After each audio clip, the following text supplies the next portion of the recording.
when Airbnb Experiences came on, I jumped right on it and I really had no idea. It was new and I didn't know if it was going to work or not, what the deal was. So I just got an idea. It came to me. Honestly, it just sort of popped into my head and I pitched it to Airbnb. They're like, sure, that sounds great. Next thing I know, I'm hosting experiences and seeing that, heck yeah, this thing works. And I don't have to make a deal with anyone. It's just all me. I don't really even have to rent space. I'm doing these outdoors. If the weather's bad, then yeah, I do rent space, but that's the exception rather than the rule. So it's just totally puts it all in my court. I don't have to work with anyone or answer to anyone. It's just me driving this sucker. What was that application process like, and has that changed over time? It has definitely changed. Yeah, the program has evolved. It continues to evolve rapidly. So the process for me was much more streamlined than what it is now, but that's not to say that it's complicated now. It's just a little more involved. It was really just going onto Airbnb's experience page and pitching the idea. What's the title of your experience? How long is it going to last? Give us a little summary. What category of experience does it fall under? Mine is wellness. They want you to post some pictures. They don't want stock photos. They prefer to have pictures of you doing your thing, which can be a little tricky when you haven't done it yet outdoors. You may not. Right. It's the total chicken versus the egg thing. Yeah. So you got to be a little tricky about that. So what did you end up doing for that? Did you use pictures from like your previous classes, or what did you do? I got together some people that I have meditated with, and we just did a little photo shoot outside that would look exactly like my experiences look. Okay, that's true. You got to consider that. Like, if people show up, they're going to be like, hey, that doesn't look like what we saw in the picture. Right, yeah, and people do get upset about that. So you wanted to describe your experience and show it exactly like it's going to be. That's like every Airbnb I've ever been in. It's like, oh, you were very generous with the fisheye lens and making this place look bigger than it was. Exactly. All right, so they approve you. So now all of a sudden, they're exposing you to this audience of visitors who are coming to Sedona and say, hey, while you're in town, you might want to check out Michele's meditation experience. Was it right away you started seeing bookings?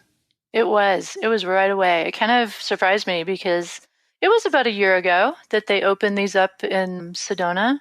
They started in August. And August in Arizona, that's like Siberia in the winter. Who wants to go there then? So I didn't really think anybody would want to sit outside and meditate, but I had bookings right away. As soon as I started scheduling some experiences, I had bookings like that weekend. My first experience had 5 people. And then from there, it was just kind of like as often as I would schedule them. At that time, I was just doing them 2 or 3 times a week. I would have people. So it took off right away. Wow, that's awesome. And I was going to ask about that schedule/availability. So you don't have it as like, hey, every day at 1:30, I'm going out to do this. Come and join me, rain or shine. It's like, no, this is only available on the days that I pick, the times that I pick, just for your own sanity. Have you ever had the case of like, I had this on the calendar, but only one person signed up or 2? Like, is there a minimum that you say to make this happen? Unfortunately, there's not. And I say unfortunately because it does happen that there's only one person. And Airbnb does not look favorably on you canceling for any reason other than weather. Like, that's the only valid reason. It depends on the tour season here. We have a high season and a low season. It kind of goes up and down throughout the year. During the high season, I'm doing like mostly capacity experiences. And for me, that's 8 or 10. I have 3 different experiences, and I'm experimenting with seeing what the maximum is like. And the minimum, I do 1. Like this time of the year, I've done a lot of onesies and twosies. Okay, yeah, middle of summer, so you guys are going out sweating on the rocks. Exactly. So if you had to average out an hourly rate from it, what would your estimate be? I would say, like, as an average, my average number of people that I work with would probably be 4. And I do these anywhere from like 1 to 9 times a week. So I can't do the math in my head quickly enough to give you an hourly, but it definitely makes it worth my while. But during the high season, this is like a daily thing. Yes, it's a daily thing. Okay, that's awesome. And I'm just looking at the primary experience, the original experience that you have posted up here, 120 something reviews, 5 stars or 4.9 stars, priced at $49. So you can start to do some math. This is added up to a pretty serious income stream here. Yeah, and I would say about a third of the people leave reviews. So it's not everybody that leaves reviews. It's not everybody that can leave reviews. And of the ones that can, not everybody does. So keep that in mind too. So yeah, it's definitely worth my while. By that, you mean, okay, one person might book a group of 4 to come out with you. And so like they would be the person of record on the review account. Exactly. And if those or guests of the registered guests have Airbnb logins, then they can leave a review. But if they don't, if they don't have an Airbnb login, they do not get to leave a review. Have you been at that $49 price point the whole time? You know what? I have. It was just honestly like this all just kind of came to me intuitively. I'm going to do it this way. I'm going to charge that much, and this is how it's going to be. And bam, it worked. For me, that works. But now you said in your area, there's only one experience, and it's that way still. There's some areas that are just really overflowing with experiences, and some where people are like, what? Airbnb experiences? Huh? So Sedona happens to be an area where they're catching on very quickly.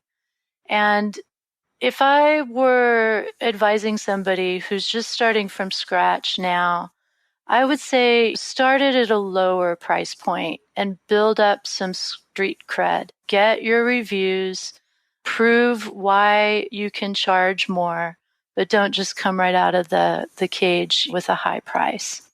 Okay.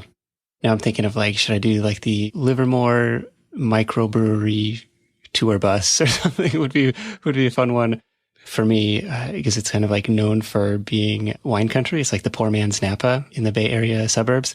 So it's like, could we zag a little bit and say like, okay, let's do beer tasting. And now, okay, I'm thinking this might be an interesting thing to throw out there and see what happens. From the price that you set, does Airbnb take a fee out of that, or do they tack a fee on top of it for purchasers? No, they take 20%. So they don't tack anything on. They do tack on for the vacation rentals. So people that have used Airbnb vacation rentals are always surprised at like, wait a minute, the price said it was this much. Why does it cost that much? With experiences, the price that is posted is the price that the guest pays. And then Airbnb takes 20% of that out and then pays me the 80%. Okay.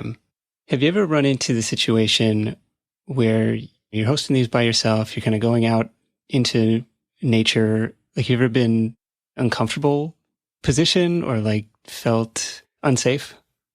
No, not at all. I don't go out deep into the wilderness. Mine is not a hiking expedition. We go to a place where we are very likely to see other people. So I don't have that concern. And even if we were out in nature, I'm just thinking of the different characters that I've had in my experiences. I don't think I have ever once felt uncomfortable. I'm glad you say that. And I'm just curious for a lot of reasons, but it's like, well, there's some self-selection that is going on, like people traveling to Sedona, kind of like a wellness hotspot, and then proactively booking a meditation experience. A meditation experience, right? I tend to not get the nasties. So, how far out are people booking these? Are you like similar to renting the yoga studio space? You're like, I am stressing out, I'm not going to fill out my spot for Saturday. Or is it once they book the house rental, like they are kind of like doing the experiences at the same time? Yeah. So people book in all different kind of ways. So one thing to keep in mind is there's nothing for them to book until you start scheduling your experiences. So if I don't have anything scheduled, Airbnb is not going to market it. It's not going to show up to the guests. If I have one experience scheduled for this weekend and Airbnb knows who's in Sedona this weekend, they will market it to those people.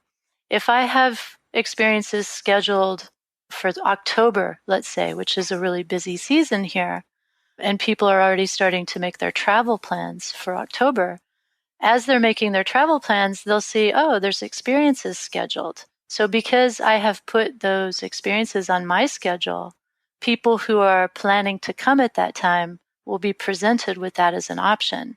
But if I don't do it ahead of time, they're not going to see that. They might see it once they get in town. Gotcha, gotcha. Yeah, does that make sense? So yeah, so it's on you to kind of open up your calendar as far out in advance as you're comfortable with. right, right. So if there's nothing for Airbnb to show people, they're not going to. They won't just say, hey, here's the idea of an experience. They want to say, hey, here's an experience you can book. It's scheduled. It's ready for you to go. Okay. And in this case, you're going outside, so you don't have any venue deposits to lose necessarily. It's just your time if one person shows up. Exactly. That's part of the beauty of what I'm doing here. In the winter, it got pretty chilly. We had a very busy winter. So I had a lot of meditation experiences in December and January, and we had an exceptionally cold winter with a lot of snow. So then I did have to rent space, but because Sedona is a tourist town, we have places that make that very easy, and you don't have to book it ahead of time. So provided they're open, and most of the times they have space, I can book it that same day. Okay. People are generally understanding. Like, I don't want to go out and sit around in the snow for an hour and a half. You know, it's crazy. It's really crazy. Like, to me, are you crazy? We're not going to sit out in the ice cold and meditate. Like, why would we do that? And they're like, oh, but we want to be outside. I'm like, well, we can move it inside. The energy's still the same inside as it is outside. And they're like, oh, I think I'd rather cancel if we're going to move it inside. So, Okay. Yeah. I can't please everybody. not everybody, right? A lot of people are like, oh, no, that's cool. We'll do it inside. But I was really surprised at how many hardcore people wanted to meet outside when it was like 30 degrees out. You never know. You never know. Maybe that's another experience, the snow meditation experience, or for people who live in the mountains. There's an idea for you too. To that note on customer expectations, customer satisfaction, are you doing anything proactive to collect the positive reviews that you have? Oh, absolutely. Yeah. So with Airbnb Experiences, getting 5-star reviews is the name of the game, especially when your experience is young and you're trying to build that street cred. So yeah, I had a little spiel that I would say to my guests. I don't always do it now because I've got a nice amount of reviews. Now I just do a more general, hey, if you had a good experience, I'd appreciate a 5-star review. But back then, I made an effort to try to educate people about how Airbnb thinks of these experience reviews. It's a little bit tricky. What you see from the side of the host is not what the guest sees. So when the guest gets their review, when they're going through an Airbnb review of my experience, they're going to see like 3 stars was good, 5 stars was outstanding. I don't know if those are the exact words, but that's the idea that it conveys. And a lot of people they're reserved when it comes to giving 5 stars if 5 stars means it was exceptional. Whereas 3 stars, oh, it's good. Yeah, it was good. But from Airbnb's perspective, when they look at you as a host and they're looking at what kind of reviews you're getting, if they see a 3-star review, they're going to send you an email saying, hey, we saw that you got kind of a bad review. Here's some things you can do to improve that. I'm like, are you kidding me? It was like a 3-star review is bad. So 5 stars is the name of the game, and educating people about that in a diplomatic way, I found was really important.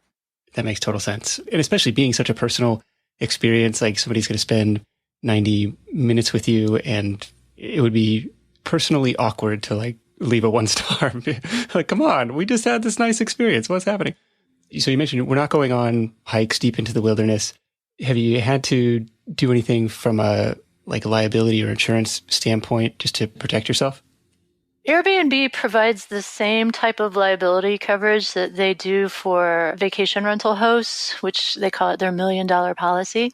So they do have you covered for any kind of injury or anything that might happen. With a few exceptions, I would encourage anybody to go and read Airbnb's policies and make sure that what they're doing is covered, because some things maybe aren't. If you're dealing with aircraft and stuff like that, you might be surprised. But Airbnb does have a really great policy. And then I happen to carry my own insurance for my meditation business. because I have worked with a lot of studios and other places that require that. So I have that anyway.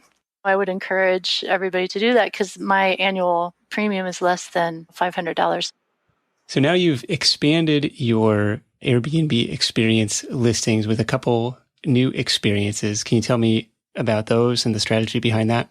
Sure. So the strategy behind it was to diversify. I wanted to do more meditation. And one thing that I will say about offering these Airbnb experiences, the same one over and over and over, because guests read reviews and they want it to be like what it is described as, it can be a little repetitious offering the same thing every day. And as a meditation teacher, I like to do different types of meditations and take people to different places in meditation. So I wanted to diversify and focus on different types of meditations. I have a loving kindness meditation experience as well as a chakra balancing meditation experience. Okay. Which is as much for the guests as it is for you not to be having to do the exact same thing every day. Yeah, and honestly, it's just kind of seeing what works. I was curious to see, does this work as well as the original? What's going on here? I kind of wanted to play with the format a little bit and see. And I have some other ideas of things I'd like to explore. Maybe not so much diversifying, but really offering something still meditation and mindfulness based, but just a totally different kind of format to see how that sticks. And I'll tell you, I think one of the things that's going on with my original experience, it caters to the Sedona energy. It's called Meditate in the Sedona Vortex Energy. And if anybody knows about Sedona, you've probably heard of the vortex energy. And it's what we call just the special energy that's here that makes people want to do things like meditate and explore their spirituality. And so I think that successful experiences really speak to the place, the sense of the place. They're not just something to do that you could do anywhere.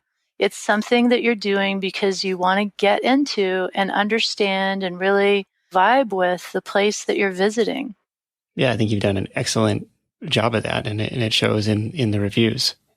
Have you done anything else? So okay, I'm going to diversify on Airbnb, but still have a lot of eggs in this basket. It sounds like that's driving the vast majority of the business today.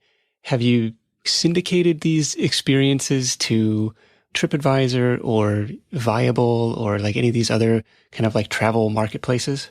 I have, yeah. I'm on a couple of Facebook groups for experience hosts, and we share a lot of ideas. And Airbnb is awesome. It's great, but it's a little tricky to have all your eggs in one basket like that because a small change to how they do business can be a huge change to the number of clients you're seeing and what that's going to do for your business. So, yeah, I tried out TripAdvisor and Eventbrite were the two that I tried, and I didn't get any traction with them. I tried basically doing the same thing, taking my experiences that are very successful in Airbnb and offering them on those platforms, and nothing, flat rock falling into the pond.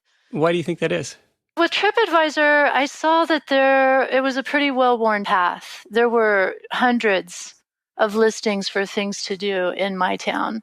And I don't really use TripAdvisor myself when I'm planning what to do when I travel. So it's not something that I really look at and have a feel for, but it's definitely well-worn territory. And I think Airbnb's power is they're bringing people to your town and they know when they're there or when they're planning to be there. It's kind of hard to market to a moving audience like that. If you're using any of these other platforms, even Facebook, Facebook will grab the keywords and location, but they don't know where people are and when, or at least they can't share that with you. So Airbnb is powerful that way. Now, I have seen other experience hosts be successful with some of these other platforms. And I don't know if it's geography. Maybe certain things are more popular and certain platforms are used in certain geographic locations than others. Or maybe it's the type of experience, like a pub crawl versus a meditation. Maybe TripAdvisor people are more likely to go for a pub crawl. The one example that comes to mind was a friend of mine, Alex Kennan, who was on the podcast several years ago, was hosting urban hiking tours in San Francisco.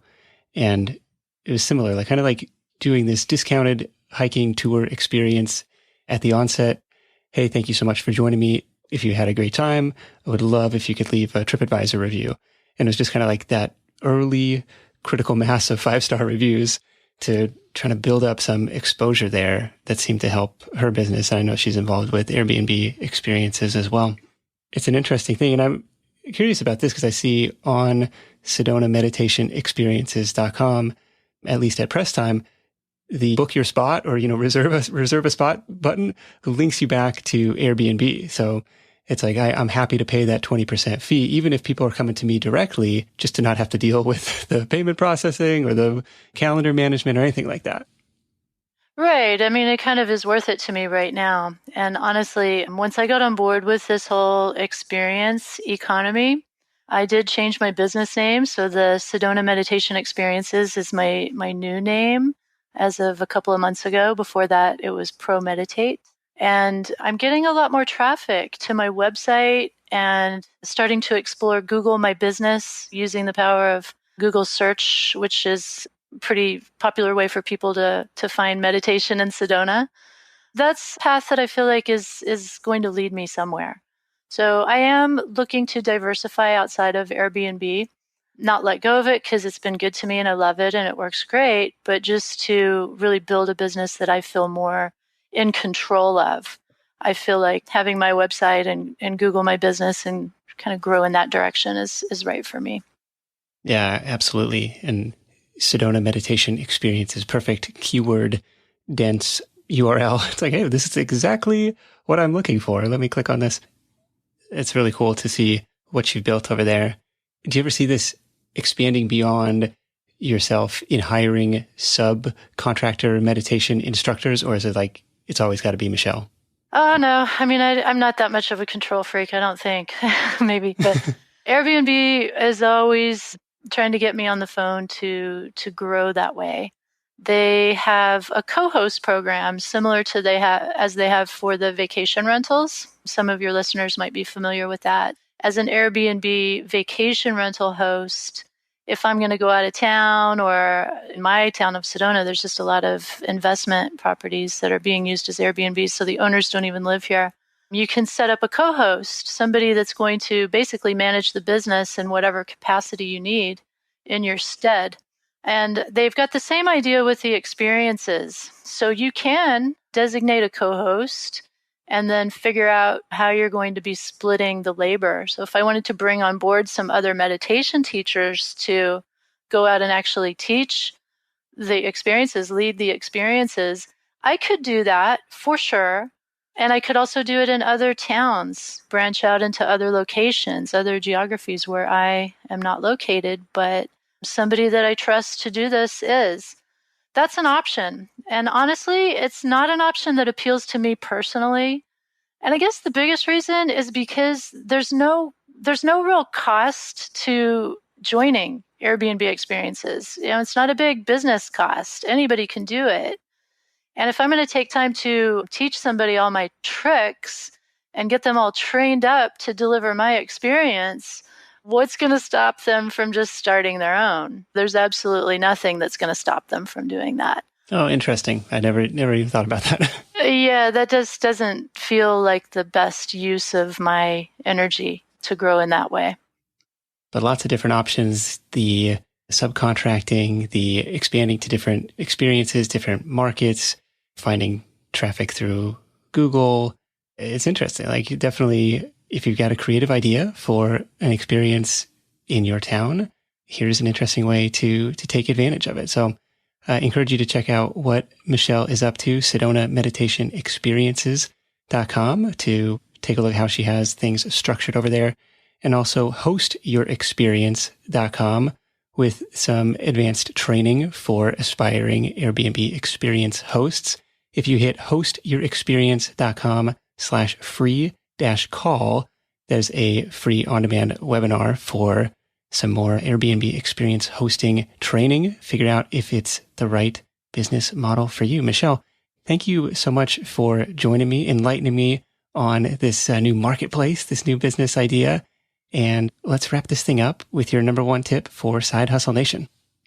Yeah, my number one tip for Side Hustle Nation is to really adopt this experience mindset.